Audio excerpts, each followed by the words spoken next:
he was going to come in and establish this earthly kingdom, that he was going to go use his supernatural powers, his great oratory, all of his gifts and abilities that he'd proven over the last 3 years of his life to go and throw out the Romans and take over. But they thought he was establishing that kind of kingdom, but the kingdom he came to establish was something much, much, much better. And that's why he refused. When it became clear that he refused, that the crowd, he went from a hero to a zero in no time at all. By Thursday, then Friday, he was dead. And it was a shocking thing.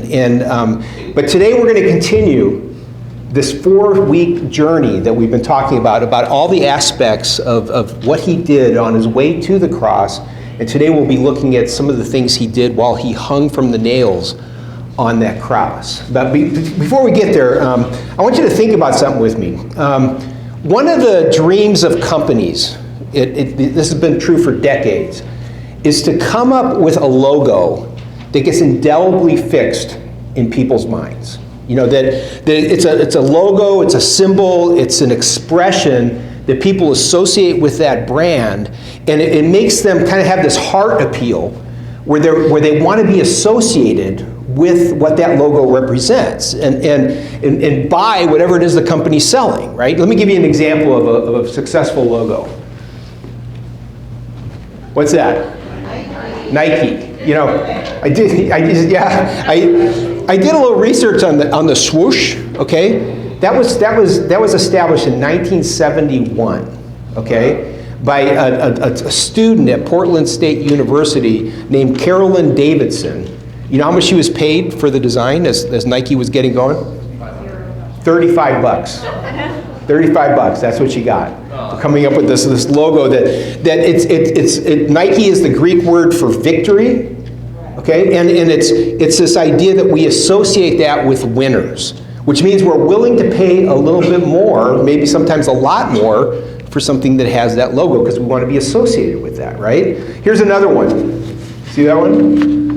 What's that? McDonald's. The Golden Arches, right? McDonald's. And you deserve a break today, right? And you know, Ronald McDonald, you know, the Happy Meal, the meal of great joy, you know, and it makes the heart beat a little bit faster, right? When you think about getting one of those, right? Or at least it used to for some of us, right? And I remember the first time I was allowed to get 2 hamburgers or cheeseburgers at McDonald's. That was like a milestone of my life. But those arches represent wonderful, delicious, fatty, you know, artery clogging joy, right? And when my kids were young, sometimes if they were hungry, I'd just send them out to the minivan, and they would start like searching into the cup holders, you know, and the crevices and all the seats and everything, and they'd get enough French fries to satisfy their hunger because it's leftover, spilled over, right?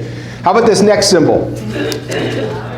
What does that represent? Peace, right? No, not peace. It represents status. Right? And it's a sign of status. I remember years ago they had this advertising campaign, you can't buy happiness, but now you can lease it. You know, but we live in a world of logos. People, some of the smartest people around, okay, come up with these ideas and try to update this stuff. And so when you see that logo, that successful logo, it makes you think, I want to be associated with what that logo stands for, what that brand represents. I want to be a part of that, right? Now that brings us to a very important question, okay? Because for 2,000 years now, the logo of the Christian church has been this. An image of a cross. We're going to talk a little bit about the cross this morning, and because the clearest, most remembered, most widely recognized symbol of the Christian faith stands for these two pieces of wood that are joined together on which criminals were executed.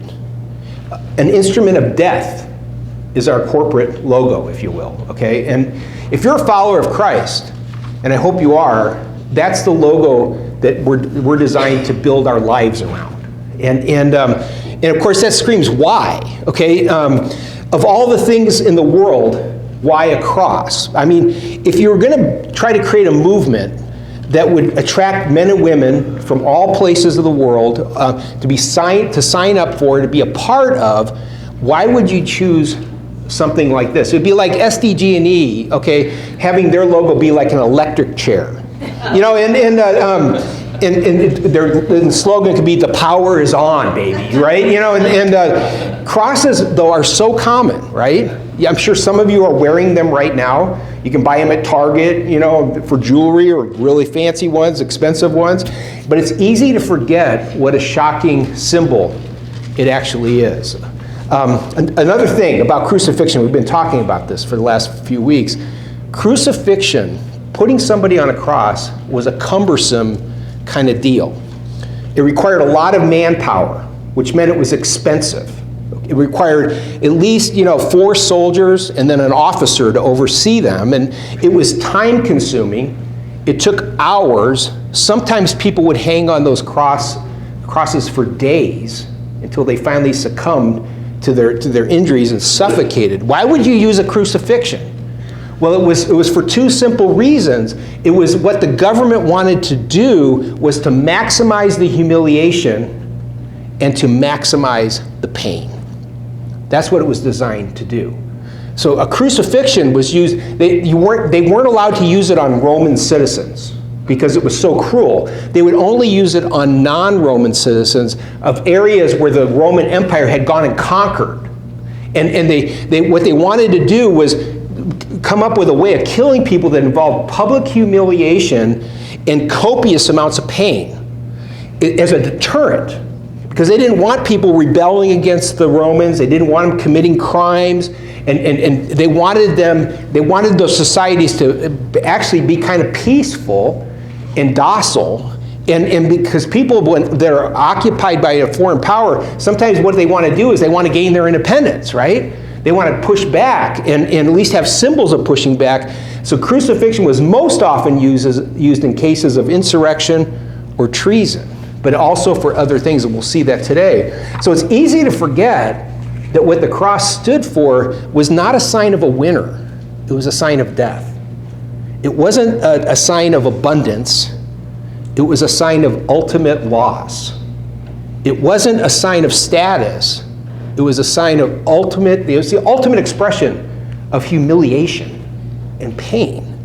So it's amazing that the God of the universe, who owns all things, holds all power, would choose a cross as the ultimate expression of his love, his heart for people, and of his character. It really is. And today I want us to be clear about the meaning of the cross and why it stands at the center of the Christian faith and what's involved. Okay? Now, over the last few weeks, we've been looking at various scenes of Jesus' experience on the cross. We saw the loneliness he felt and the stress that he experienced in the Garden of Gethsemane, knowing what was going to come.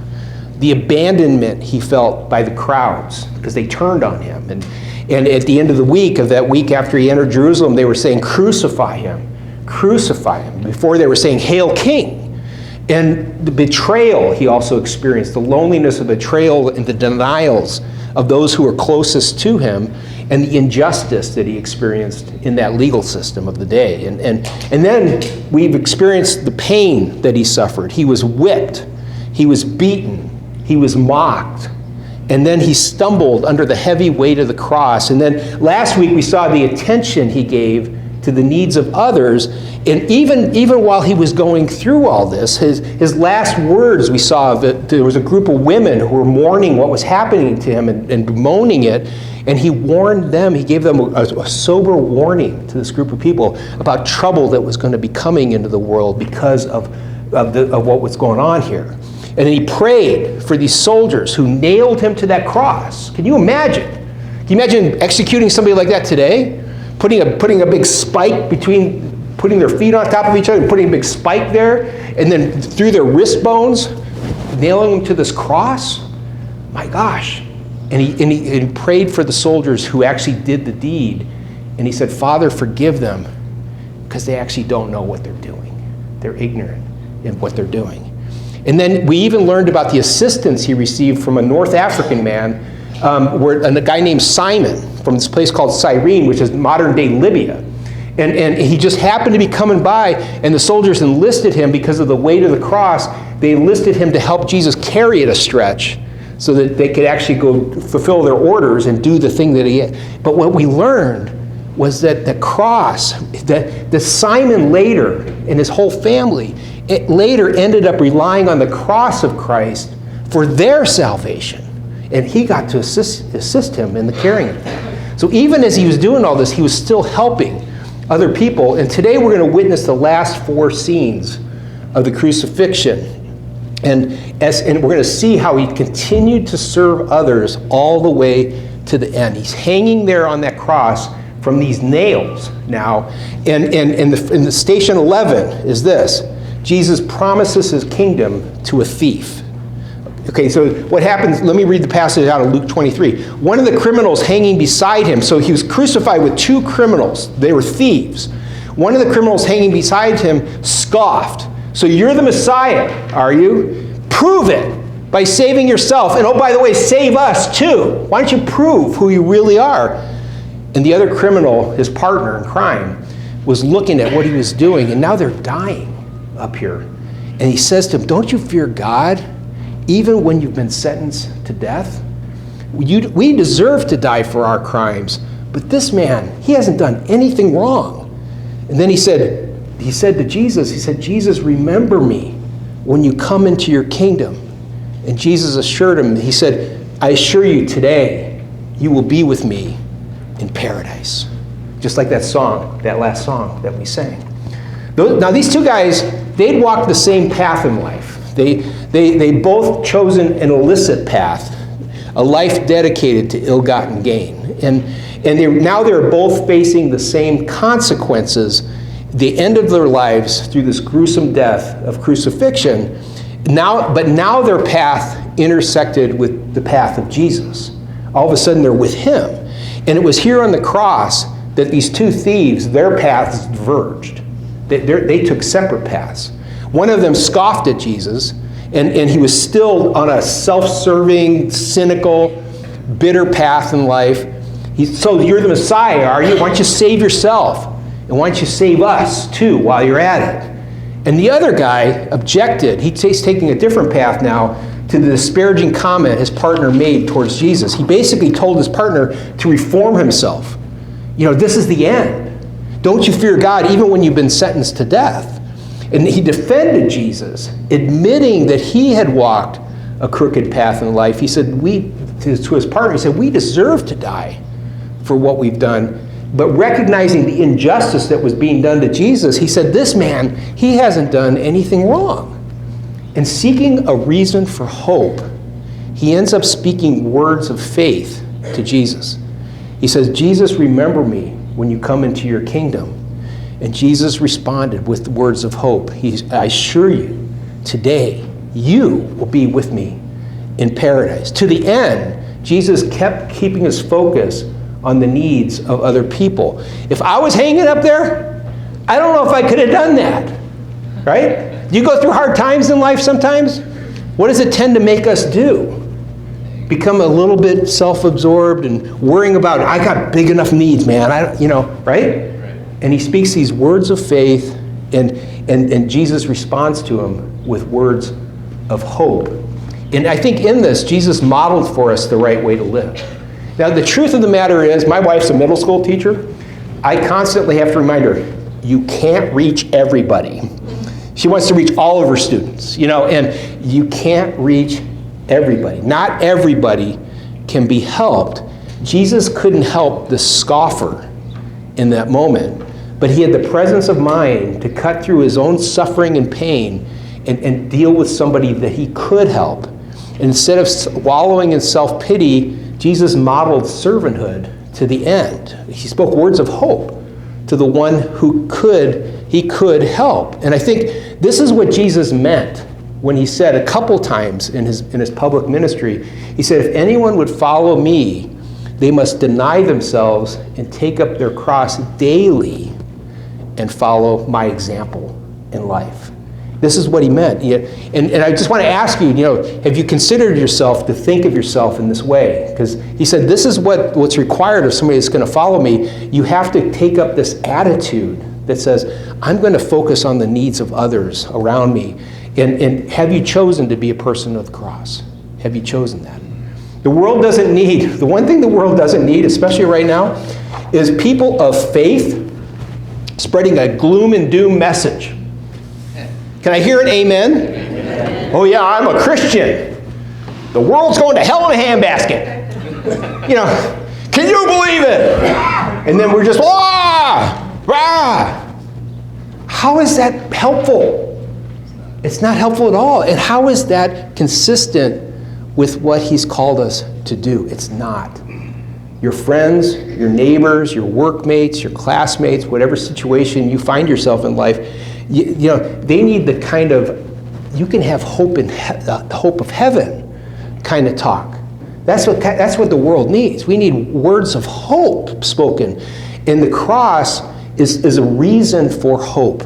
It's a symbol that signifies the forgiveness of our sins so that we can now connect with our Maker, the one who planted us here on this earth. People of the cross speak words of hope. And that's the cross is the foundation and the insurance of hope that we can put out there in the world. So as he hung from the nails, he kept addressing the needs of others. And then there's one last thing he did. Did you know this? He took care of his mom. He took care of his mom. It says this, and this is recorded in John's Gospel. He said, standing near the cross were Jesus' mother, whose name was Mary, okay, and his mother's sister, probably sister-in-law. She's the wife of Clopas, because I don't think mom and dad would have named two of them Mary, okay? And so there's Mary, the mother of Jesus. There's likely Jesus' aunt, Mary, standing there. And then there's Mary Magdalene. There's these three Marys standing near the cross. And when Jesus saw his mom standing there beside the disciple he loved, this is John's way in his account of Jesus' life of referring to himself. He always referred to himself in the third person. And he said, the disciple he loved, that's John, okay? And he said to her, dear woman, and he pointed to John. Well, he didn't really point because he was like this. I don't mean to make light of it, but here is your son, okay? Dear woman, here is your son. And then he said to John, he said, here is your mother. And the text says that from then on, John took her into his home. So he made sure that his mom was taken care of. And adding to the emotional pain, you see, of crucifixion is this one detail. It was a slow and painful death. It didn't just happen, okay? The victim might hang there for hours and sometimes even days. The thing that made them succumb finally was they would lose the strength to hold themselves up anymore with their legs, and they would finally suffocate by the collarbone constricting their respiration. But they might hang there for days. And what that meant was, and what this scene describes, is that family and friends might be there, okay? That made for long and painful goodbyes. Can you imagine Mary sitting there watching her son hanging there from the cross, and now they're talking to each other and interacting, and he's making some last arrangements for her, and so in Jesus' case, it made him take care of some unfinished business. During that long and painful goodbye, Jesus asked John to take care of his mother. Dear woman, here's your son. Then he said, here is your mother. And from that point on, John took her into his home. Okay? And here's the point. People of the cross, even in the midst of going through a hard time, we look for finding ways of speaking helpful words into the lives of other people, still meeting practical needs, even when we're going through tough times. That's the example he set for us on the cross, to have the sensitivity to say and do the right thing, to rise above your circumstances sometimes, so that in that moment, the situation can be dealt with, okay? It makes sense? In that, I think Jesus modeled for us how to finish well, because this is where the 13th station happens, where Jesus dies. It says it was about noon, and darkness fell across the whole land at 3 o'clock. The light from the sun was gone, so suddenly the power went out, it went dark, and then suddenly the curtain in the sanctuary of the temple was torn down the middle, and then Jesus died with these words. He said, "Father, I entrust my spirit into your hands." It says, with those words, he breathed his last. Now, this last thing is the power of access. Okay, that's part of the power of the cross. Okay, it was very apparent to the onlookers that something deeper was going on here, because all of a sudden there was some kind of eclipse or something that happened, and it went dark for a bit, and so there's something extraordinary happening here, and the light was gone, and the darkness, this kind of spiritual darkness, was being taken upon, you know. And then suddenly, it says the curtain in the sanctuary of the temple was torn down the middle. And what that curtain was, there was a part of the temple that was called the Holy of Holies. And it was the idea that God dwelled in a special way in that place. And a high priest would go in there only once a year to commune with God and to offer sacrifices to God. And it was a place where God was thought to dwell in a special way, and that veil sealed that place off. But when Jesus died, it says that the veil was torn in two. And the centurion, when Jesus died, it's not in this text, but it's in another one, the centurion, the way he died, that's the officer that was in charge of the soldiers who crucified him, he said, "Truly, this is the Son of God." There's something weird going on here. But the ripping of the veil is a display of supernatural power that illustrated a really important fact, and that's this. The place of holiness, it was separating the place of holiness from the place of sin, that which is wrong in the world. And that veil illustrated the fact that because of God's holiness, their sinfulness created this separation, okay?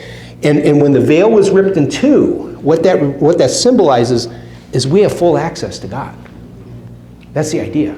That you can come to him with anything, at any time, and we can live in his presence, even in the midst of this jumbled, mixed up, goofed up world that we're a part of, okay? The idea is simple. Jesus' death provides access to the Holy One. You know, the cross is the power of access to God. So if you're in a situation where you need guidance, where you need wisdom to make a right choice in life, where you feel like maybe you need protection from something that's going on, or you need provision because of something that you lack, you get lonely, you need a friend, you need to know somebody's on your side, God says you can come to me anytime. That's the idea of the veil being ripped in two. Even in spite of who you are, you can come to me with anything at any time. And then after his 33 years of living in that body he lived in on this earth, something very important happened. And that's the last station, station 14. Jesus was placed in a tomb. It says in Matthew's account that as evening approached, Joseph, a rich man from Arimathea. Now, in some of the other accounts, we know that this guy named Nicodemus was also with him, a leader. So Joseph, a rich man from Arimathea, who had become a follower of Jesus, went to Pilate and asked for Jesus' body. And Pilate issued an order saying it's okay to release Jesus' body to this guy so that he can deal with it. And Joseph, it says, took the body, wrapped it in a long sheet of linen cloth. He placed it in his own tomb, which he had carved out of the rock. He was a wealthy man, so he had his tomb. He had his affairs in order. And then he put Jesus in that thing that was supposed to be for him, and he rolled a great stone across the entrance, and he left. Now that might sound like a minor detail, right? But it's way more than that, because here's the thing. If there's no Nicodemus, okay, and Joseph of Arimathea going and dealing with the body of Jesus, there's no bodily resurrection as we know it, okay? You might assume that after someone was crucified, that the body would have been dealt with in kind of a civilized manner, but that wasn't the case. Usually crucified bodies, you know where they went? To the dump. They would go pitch him into the dump and just go like that. And what would happen in the dump, we live in a rural area, right? We know what happens. Animals would molest those bodies, would consume some of that body. And when Jesus appeared to his followers later, that we're going to celebrate next week, he would have not only been able to show the wounds on his hand and the sword from his side, but there would have been like animal bites all over him and pieces of him missing. He would have been, if it was Joseph of Arimathea along with this guy named Nicodemus that made sure that Jesus' burial was done in a proper way. His body was protected in a tomb so that his body could be properly represented to those who witnessed his resurrection. So it's super important what they did. So Jesus finished well.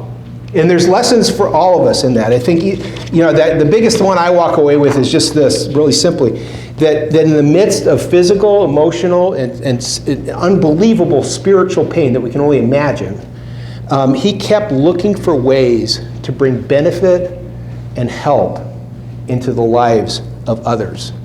And I think that's at the core of what it means to be a person of the cross. That's why for 2,000 years, the main symbol of the Christian faith, of this guy, of followers of Jesus, is not like a candle or a star. It's a cross, this instrument of execution. And to all who witnessed these events, it seemed like this was the end.